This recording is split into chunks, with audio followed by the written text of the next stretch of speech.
Shalom adik-adik sekolah minggu semuanya. Apa kabarnya hari ini? Pastinya dahsyat luar biasa. Amin. Perkenalkan, nama kakak Dian Bangun dari GSCA Bukit Tinggi. Hari ini kakak akan cerita firman Tuhan yang terambil dalam 1 Samuel 17 dengan tema kemenangan mengalahkan raksasa. Kemenangan mengalahkan raksasa. Sebelumnya adik-adik pasti sudah sering dengar cerita firman Tuhan yang ada seorang anak laki-laki yang bisa menang melawan raksasa. Siapa namanya adik-adik? Ada yang ingat? Namanya adalah Daud.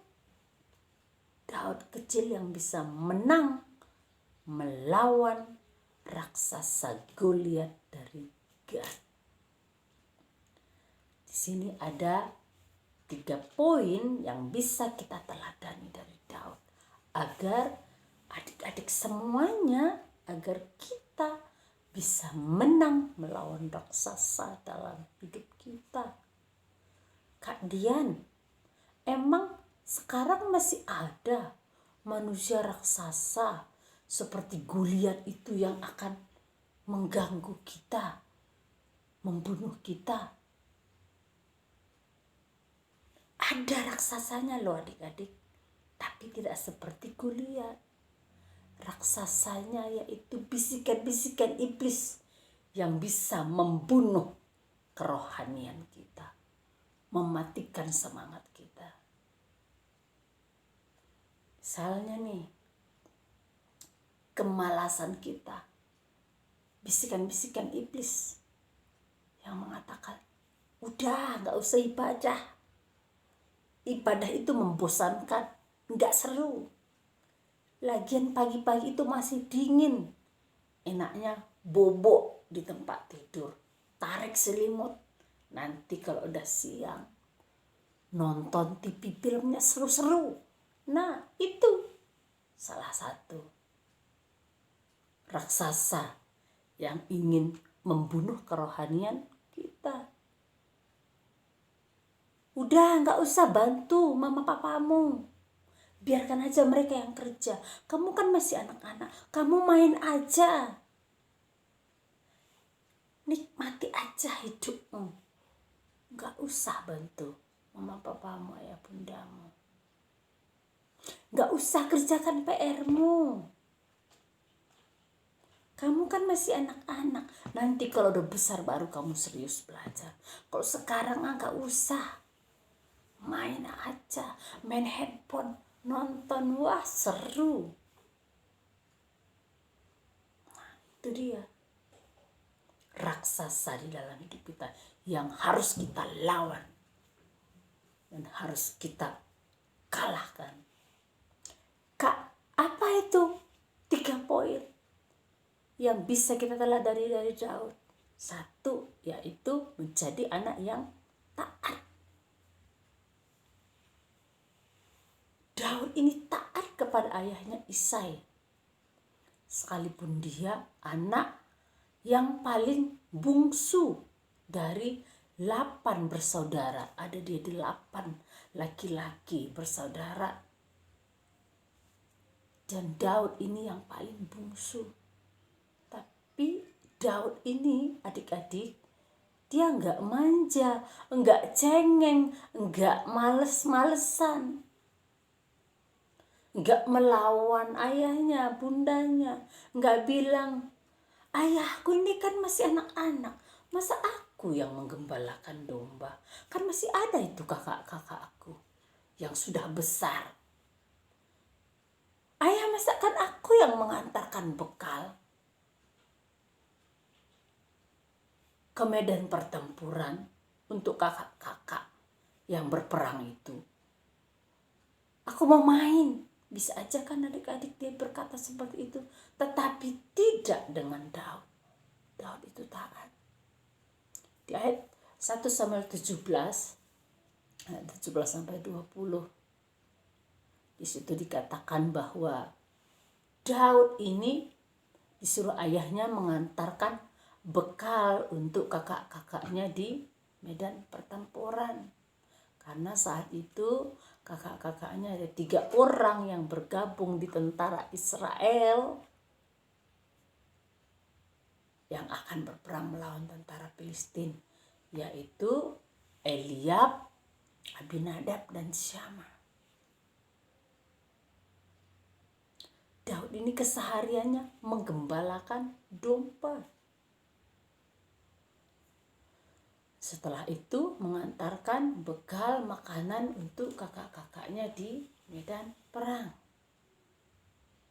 Tetapi dia tidak melawan. Dia taat. Dia rajin membantu ayahnya. Dia taat pada ayahnya dan taat lakukan firman Tuhan. Seperti yang dikatakan di dalam Efesus 6 ayat 1. Hai anak-anak, taatilah orang tuamu di dalam Tuhan, karena haruslah demikian. Kenapa dikatakan harus mengasihi, harus taat kepada orang tua? Karena orang tua adik-adik itu adalah wakil Tuhan di bumi yang sudah melahirkan, yang sudah membesarkan, yang sudah menyekolahkan adik-adik. Supaya adik-adik menjadi anak yang pintar, berhasil, diberkati oleh Tuhan, menyenangkan hati Tuhan.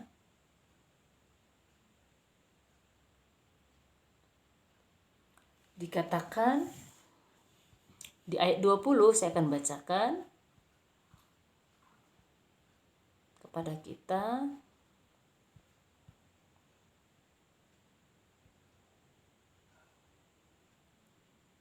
Lalu Daud bangun pagi-pagi, ditinggalkannya lah kambing dombanya pada seorang penjaga, lalu mengangkat muatan dan pergi seperti yang diperintahkan Isai kepadanya. Nah, itulah dia. Seperti yang dikatakan ayahnya Isai kepada si Daud ini. Rajin, seperti motonya GSCA. Cinta Tuhan, rajin, jujur. Kita juga mau seperti Daud ini. Jadi anak-anak yang luar biasa. Poin yang kedua adik-adik yaitu tidak tawar hati. Tahukah adik-adik pada saat Daud pergi ke perkemahan tentara Israel mengantarkan bekal untuk kakaknya, dia mendengar tentara Israel berkata, "Hai tentara Israel, tunduklah kepadaku, tunduklah kepada kami dan kepada dewa-dewa kami." Dia katakan seperti itu. Dan keluarlah tentara, 1 orang utusan tentara Filistin itu, yang badannya tinggi, besar, tegap, dengan ketopang di kepalanya dari tembaga, baju cirahkan dari tembaga, pembalut kakinya dari tembaga, semua tertutupi, hanya mukanya saja yang tidak tertutupi. Dia jalan dengan tegaknya, duk, duk, duk, duk, melihat manusia raksasa yang tinggi besar itu. Akhirnya tentara Israel lari berhamburan ketakutan. Tawar hati melihat yang besar tinggi itu, raksasa itu. Tetapi tidak diam Daud. Daud tercengang dan kecewa. Dikatakan, kenapa tidak ada 1 orang pun tentara Israel yang berani melawan tentara Filistin itu?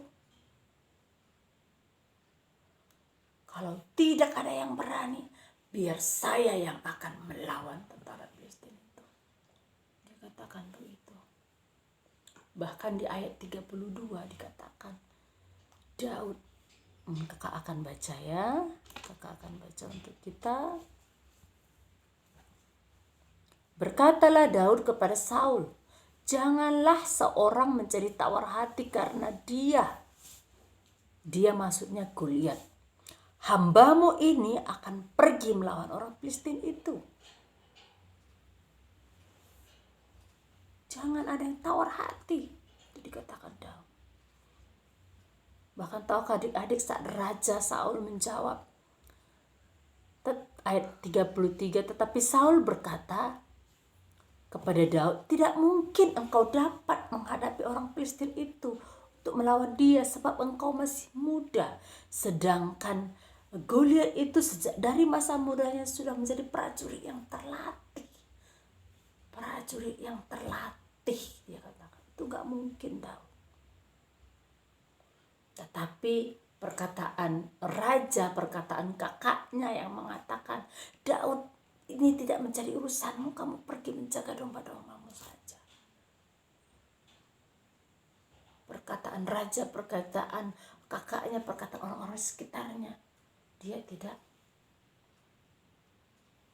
abaikan omongan itu.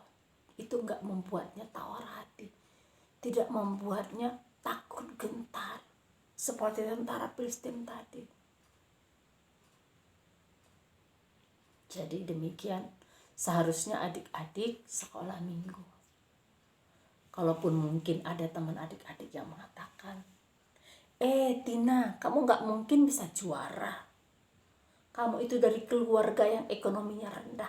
Bayar uang sekolah aja orang tuamu susah. Kamu aja orangnya cupu.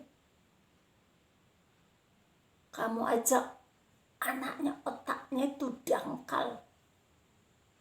Dia menyepelekan adik-adik. Abaikan omongan yang miring itu. Jangan sampai perkataan itu membuatmu putus asa, tidak semangat, membuatmu takut gentar. Jangan. Tetapi jadikan itu semangat di dalam hidupmu. Seperti Daud ini tidak tawar hati.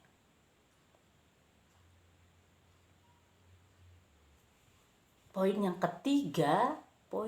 ketiga yaitu berani menceritakan bahwa Allah yang kita sembah itu Allah yang dahsyat. Berani menceritakan kebesaran kuasa Tuhan di dalam hidup kita. Itu yang dilakukan Daud. Di ayat 34 sampai 37 kakak akan bacakan. Tetapi Daud berkata kepada Saul, hambamu ini biasa mengembalakan kambing domba ayahku. Apabila datang singa atau beruang yang menerkam seekor domba dan kawanannya, maka aku akan mengejarnya, menghajarnya, dan membunuhnya. Dan orang Filistin itu akan kubuat seperti salah satu dari seekor singa ataupun beruang itu. Dikatakan seperti itu. Kepada raja loh adik-adik dia berbicara seperti itu. Dengan yakin. Dan tahukah adik-adik apa yang dilakukan oleh Daud? Karena saat Daud mengatakan dengan yakin, dengan tegas kepada Saul bahwa dia yang akan melawan Goliat. Dan akhirnya Raja Saul pun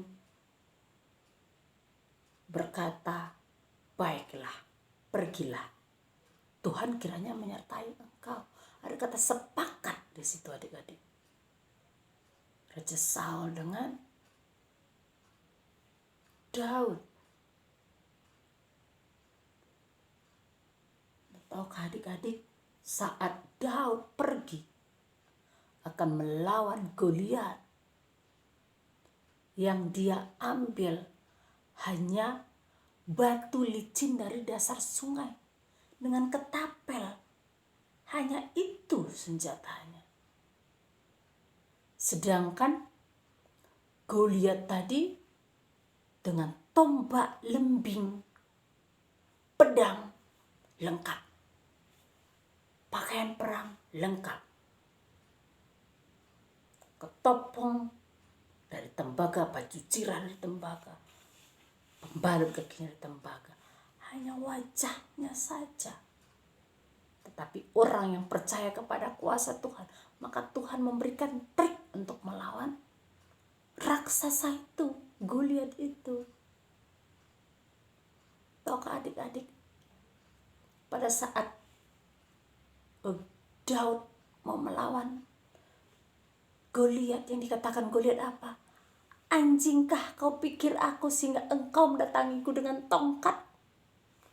Aku akan membunuhmu, akan memberikan mayatmu dan mayat-mayat tentaramu kepada burung-burung di udara dan kepada binatang-binatang di padang. Dikatakan seperti itu. Tapi yang dikatakan Daud, tidak. Hari ini juga Tuhan akan memberikan engkau kepadaku. Aku akan membunuhmu dan akan memberikan mayatmu kepada burung-burung di udara dan kepada binatang-binatang di padang. Engkau mendatangiku dengan pedang, tombak, lembing, tapi aku mendatangimu dengan nama Tuhan Allah semesta alam. Hari ini juga engkau akan kalah. Aku akan memenggal kepalamu dari tubuhmu. Dikatakan seperti itu. Dan dengan geramnya Goliat ini datang dan ingin membunuh si Daud. Dia lemparkan lembingnya, dia lemparkan tombaknya. Pada saat dia angkat pedangnya, Daud dengan lincahnya mengelak. Dan dia ambil batu yang licin yang tadinya sudah dia simpan di kantung kepalanya. Dia ambil dan dia taruh di ketapel, dia tarik kuat. Roh Kudus yang mengarahkan tembakan ketapel itu sampai tepat di dahi Goliat. Di dahinya, karena yang terbuka itu hanya wajahnya. Seluruhnya tertutupi dengan pakaian perang yang lengkap dari tembaga. Tus, jatuhlah si Goliat ke tanah telungkup. Dan langsung Daud lari, mengambil pedang Goliat, dia penggal kepalanya.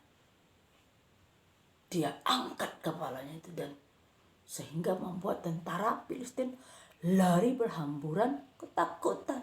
Dan tentara Israel datang mengejar tentara Filistin, mengalahkan, yang membunuh dan menjarah setiap harta benda yang mereka miliki. Kemenangan di tangan Daud.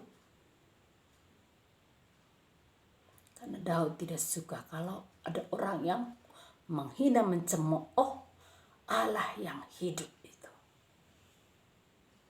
Ingatkah adik-adik? Di dalam Amsal 24 ayat 10. Jikalau kita tawar hati, maka kecillah kekuatan kita. Itu dikatakan oleh kitab Amsal. Jadi Daud tidak tawar hati. Dia yakin seperti dikatakan dalam Roma 8 ayat 31. Jika Allah di pihak kita, siapa yang menjadi lawan kita? Ayat 33. Jika Allah bersama dengan kita, siapa yang mengganggu gugat orang-orang pilihan Allah? Adik-adik, semuanya ini adalah orang-orang pilihan Allah. Orang pilihan itu pasti istimewa. Dan ayat 37 katakan, kita ini lebih dari pemenang. Amin. Ya, itulah 3 poin yang harus kita ingat. Kita perkatakan, kita lakukan, maka kita akan lebih dari pemenang. Tuhan Yesus berkati.